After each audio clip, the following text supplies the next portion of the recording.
భగవద్గీత లాంటి గ్రంథాలన్నీ కూడా విశేషంగా చెబుతున్నమాట. తుల్య నిందాస్తుతిర్మౌని సంతుష్టో ఏన కేనచిత్ అనికేత స్థిరమతికి భక్తిమాన్మే ప్రియో నరక. నిన్న వైకుంఠ ఏకాదశి, భగవద్గీత జయంతి. అందుకని భగవద్గీతలోంచి ఒక మాట చెప్పుకొని మనం వివరించుకుందాం. భక్తి యోగం అని ఉంది భగవద్గీతలో 12వ అధ్యాయం. అన్నింటిలోకి చిన్న అధ్యాయం ఇది, 20 శ్లోకాలు ఉంటాయి. ఆ 20 శ్లోకాలు తాత్పర్యాలు చూస్తే మనకు అర్థమయ్యేది ఏమిటంటే, మనం ఇవాళ చేస్తున్న పూజలు కానీ, దీపాలు కానీ, స్నానాలు కానీ, గుళ్ళు కానీ, గోపురాలు కానీ, తీర్థాలు కానీ, యాత్రలు కానీ ఎక్కడా 20 శ్లోకాల్లో ఒక్కచోట దేవుడు చెప్పలేదు. ఒక్కచోట కూడా దేవాలయం ప్రసక్తి లేదు. ఒక అభిషేకం కానీ, పూజ కానీ, ప్రదక్షిణం కానీ ఏమీ చెప్పాల. ఇవేవి భక్తి అని చెప్పలేదు. కాకపోగా భక్తి అంటే ఏమిటో స్పష్టంగా చెప్పాడు. తుల్య నిందాస్తుతికి, నిందాస్తుతుల్ని సమానంగా భావిస్తున్నావా? మౌని, వీలైనంత మౌనంగా ఉంటున్నావా? అవసరమైతేనే మాట్లాడడం, అత్యవసరమైతేనే మాట్లాడడం. ఊరికే చాటర్ బాక్స్ లాగా అస్తమాను వాగుతూ ఉండడం కాదు. ఏదో నాకేమిటో మాట్లాడకపోతే తోచదు అన్నట్టు. ముందు మాట్లాడాలనిపిస్తున్నా సరే మాట్లాడడం మానేస్తే బలవంతంగానైనా, తర్వాత కొన్నాళ్ళకి మాట్లాడడం మానేసినప్పుడు ఈ మాట్లాడాలని లోపల కొనుక్కోవడం మాత్రం దేనికని అది కూడా మానేస్తాడు. అదే సంపూర్ణ మౌనం.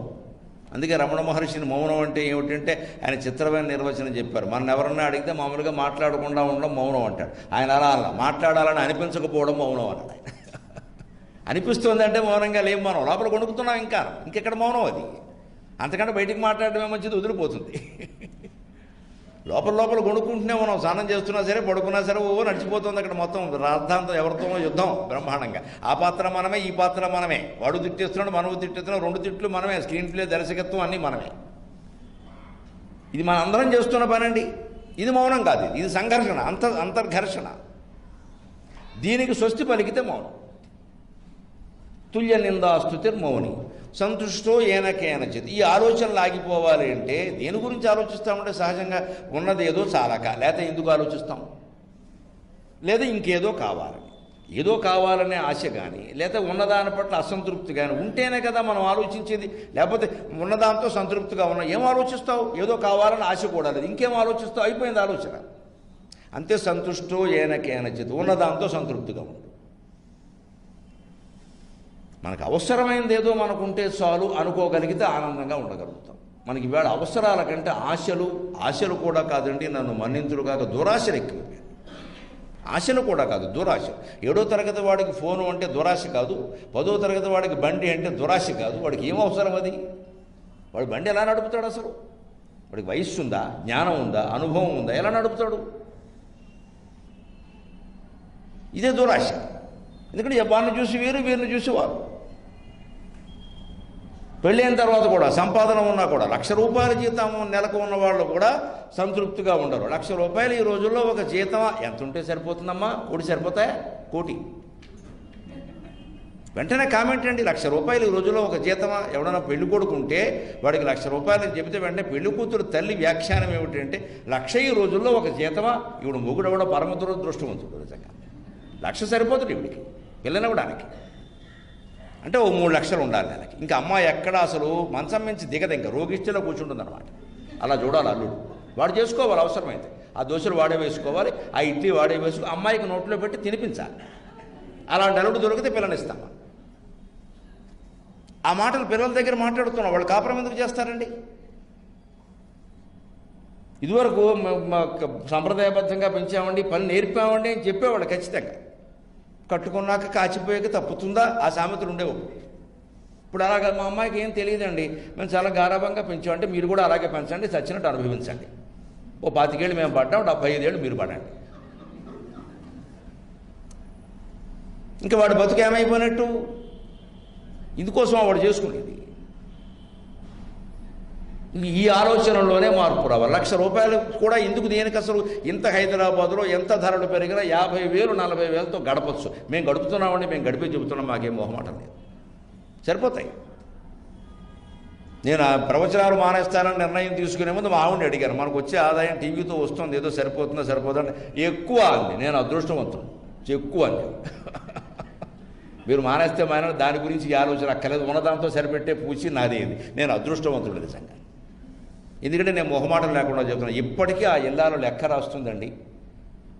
లెక్క రాస్తుందమ్మా, నాకు 60 ఏళ్ళు, ఆవిడకి 55 ఏళ్ళు, లెక్క రాస్తుంది ఆవిడ. ఎందుకు ఈ లెక్క అంటే, లేదండి పిల్లలకి తెలియాలండి దేనికి ఎంత ఖర్చు అవుతుందో మనం పొదుపు చేస్తాం, ఆ విషయం తెలియాలి, ఉంటే తప్పే ఉంది. లెక్క రాస్తుంది. సంత కడితే బీరకాయలు 20, దొండకాయలు 20 కూడా రాస్తుంది. ఎందుకు ఈ గొడవ రాయాలి అంటుంది. అందుకే నేను ఆనందంగా ఉన్నా. డబ్బు గురించి నాకు చింత లేదు అసలు. నేను దగ్గర గవర్నమెంట్ ఉద్యోగం లేదు, నా వృత్తే ఇది. నాకు పెన్షన్ లేవు, టెన్షన్లు తప్ప ఏమీ లేదు. ఈవేళ మానేసామంటే 0 అయిపోయినట్టు, ఆదాయం లేదు.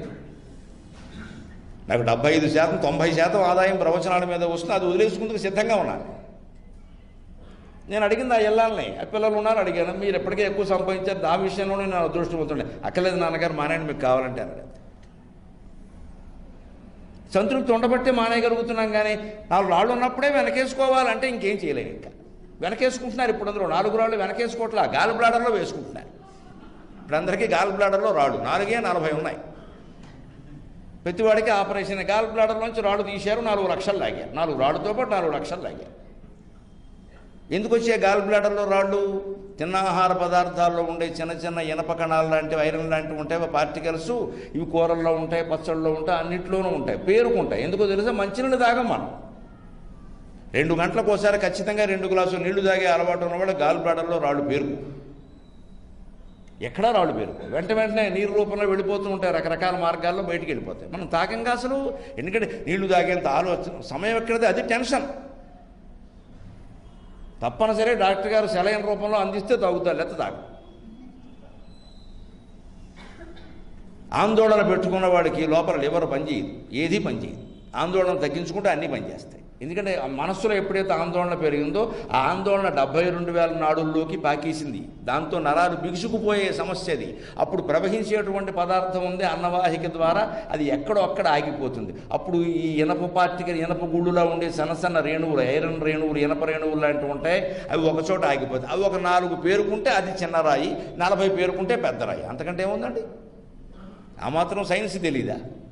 అర్థమైపోతున్నారు. అవి ఓ చోట పేరుకుంటాయి. అప్పుడు పేరుకున్నాక ఏమవుతుంది? అది ఊరుకోదుగా, అసలు వెళ్ళేదాన్ని వెళ్ళనవద్దు, అది అడ్డుకుంటుంది. అంటే దాన్నే పేరుకోనీయకుండా చేస్తే అడ్డుకునే సమస్య లేదు. దానికి ఆందోళన లేకుండా ఉండమే పరిష్కారం.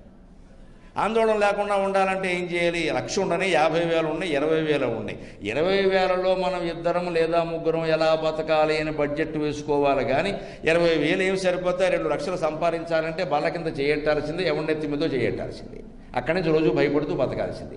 ఎందుకంటే ఎప్పుడు అవినీతి అనకుండా అని పేపర్లో పడుతుందో అని బెంకాయ. పెద్ద పెద్ద వాళ్ళంటే వదులుతారండి, మన ఎందుకు వదులుతారండి? శుభ్రంగా పేపర్లో వేసేస్తారు, బొమ్మలు వేసేసి. పోట్లు మింగేసిన వాళ్ళని వదిలేస్తారు, దాని లెక్కలు దానుకుంటారు. అక్కడి నుంచి ఏమైంది? బతుకు బయటపడింది. ఇక అందరూ ఊళ్ళో అవమానించడం మొదలుపెట్టారు. దీనికి కారణం ఇది. అందుకని మనం సంతృప్తితో జీవించాలి. దానికే మన సంస్కృతిలో ఏం చెబుతారు అంటే, అసలు ఇవ్వడం అనేది అలవాటు పడితే, ముందు త్యాగం అనేది అలవాటు పడితే ఉన్నదాంతో జీవించడం అనేది, అప్పుడు ఇచ్చినా ఇవ్వకపోయినా కూడా ఉన్నదాంతో సంతృప్తిగానే ఉంటాం. అందుకే ఒక సన్యాసి, ఆయన ఏదో పరివిరాజకుడు కాబట్టి బౌద్ధ భిక్షువులందరూ భిక్షాటన చేసుకుంటారు. వాళ్ళు ఏమో సంపాదించడం ప్రత్యేకంగా, ఏదో 4 ఇళ్ళు తిరుగుతారు, ఎవరో ఏదో ఇస్తే తింటారు, ఓ మఠంలో కూర్చొని జపం చేసుకుంటారు. బుద్ధుడు వాళ్ళకి చెప్పింది అంతే, మీరేం ఆశించకుండా కోరికలు పెంచుకోకూడదని. అలాగే బౌద్ధ భిక్షువులు కొన్ని వేలు కాదండి, బుద్ధుని కాలంలో లక్షల మంది తయారయ్యారు. బౌద్ధ మతం ఎంత ప్రచారం అయిపోయిందంటే, ఒక కాలంలో ఆ బౌద్ధ మతం బాగా వ్యాపించినటువంటి కాలంలో ప్రపంచం మొత్తంలో ప్రతి 5గురిలో ఒక బౌద్ధుడు ఉండేవాడు, ప్రతి 5గురిలో ఒకడు. అటువంటి మతానికి వేళ దిక్కు లేదు, ఉన్న చోట కూడా సరిగ్గా లేదు. శ్రీలంకలో బౌద్ధం ఎక్కువ, అక్కడే హింస కూడా ఎక్కువ. ఇంకా బౌద్ధానికి అర్థం లేదు, ఇంకా అది వదిలే. ఈ బౌద్ధ భిక్షు ఒక ఆయన తిరుగుతూ వెళుతున్నట్టు, ఏదో చెప్పపుచ్చుకుని భిక్షాపాత్ర పుచ్చుకుని ఇంటింటికి వెళుతున్నట్టు. ఏదో ఆ వేళ మరి అది ఏం వచ్చిందో పరిస్థితి, కానీ 10 ఇళ్ళు తిరిగాడు, ఎవడు ఏమీ పెట్టలేదు.